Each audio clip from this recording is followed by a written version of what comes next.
Thank you, Shai, and good morning, good afternoon to all of you. Yes, I'm speaking to you from our Madrid office. I've been in Mexico and Madrid over the last few weeks. I like to be with clients and our operations in as much as possible. And as markets return to normalcy and meetings are again possible, I am returning to my usual travel schedule. But we're here today to discuss our results and progress during Q2. We have finished the first half of the year with strong results. In Q2, we have continued our growth trajectory with significant improvements in revenue, EBITDA, and continued cash flow discipline. Despite the continued impact of the COVID pandemic, in some of our regions is still severe during Q2, we have delivered revenue growth of 17.6% in constant currency, 21.7% in current currency, and 50.7 million of EBITDA at 13.3% margin, more than doubling our EBITDA of last year. These results have allowed us to continue deleveraging, putting us already within the full year guidance of 2.5 to 3x net debt to EBITDA ratio. This higher EBITDA in H1 and solid expectations for H2, which, as you know, due to the seasonality of our business, is when we generate higher profitability and most of our cash flow, have allowed us to be confident to catch up on some capex and tax deferrals that we did last year while investing in growth for this year. We continue to improve our hard currency mix, US dollars and euros. We're delivering around 25% of our revenue and 30% of our EBITDA, 15.8 percentage points more than last year, in hard currency. This is thanks to continued growth of our US business and improving profitability of our EMEA operation. We feel that our sales engine continues to improve. We have more than doubled sales in the first half of 2021, and we expect to finish this year with a strong book of business leading into 2022.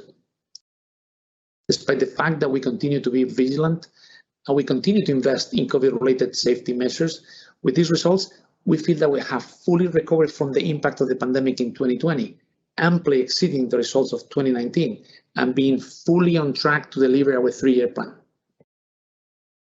Now, while delivering the day-to-day, we continue to focus on our transformation.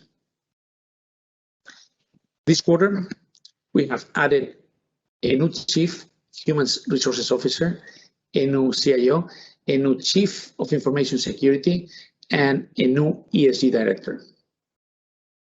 We're a people-intensive business, and the quality of our HR processes and talent management is key to our results. Further, as we change the company, we need to pivot to new skills, new talent profiles, and work culture. Adding new HR leadership is paramount to these objectives.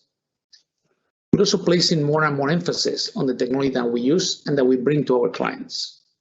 Among these, of particular importance is cybersecurity these days, both for our internal use and as a differentiator in our market offer.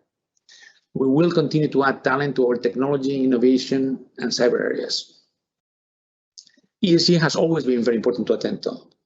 We feel that we have done a lot in the past in this area, but we did not have a formal program at the right level. We have structured a formal ESG program under a new leader, and we have elevated the visibility to the board of directors under a new compensation and sustainability committee. We will be presenting our ESG plan and commitments publicly in Q3. As we approach the 3rd year of our 3-year plan, we will be focusing progressively more on our 3rd horizon, growth. Our US strategy continues to gain momentum. We have achieved in Q2 33% growth in revenue, 53% growth in EBITDA. We continue to achieve wins in both the commercial and government sectors with important new contracts, important wins, one of them serving the US Department of Homeland Security. Although the majority of our employees work and are expected to continue to work from home, we're opening 2 new centers, one in Florida and the other one in Utah, thus giving us better time zone coverage. Our strategy to focus on new sectors and global accounts continues to gain traction. We continue to grow in all of our geographies and in our new focus verticals such as media, tech, and more digital, advancing their share from 8.6% to 10.9% of our total base. We are launching new services and expanding profitable ones. We're expanding our multilingual services with partnerships such as the one we recently announced with Manpower Group. Now, having finished a strong H1 with a strong Q2, we feel increased confidence to meet or exceed the guidance that we provided for the year. We expect to finish the year strongly, on track to meet the objectives of our 3-year plan for 2022. As I said to you from my first presentation, this management team will work hard to earn your trust, and I cannot think of a better way than consistently delivering on our commitments to you.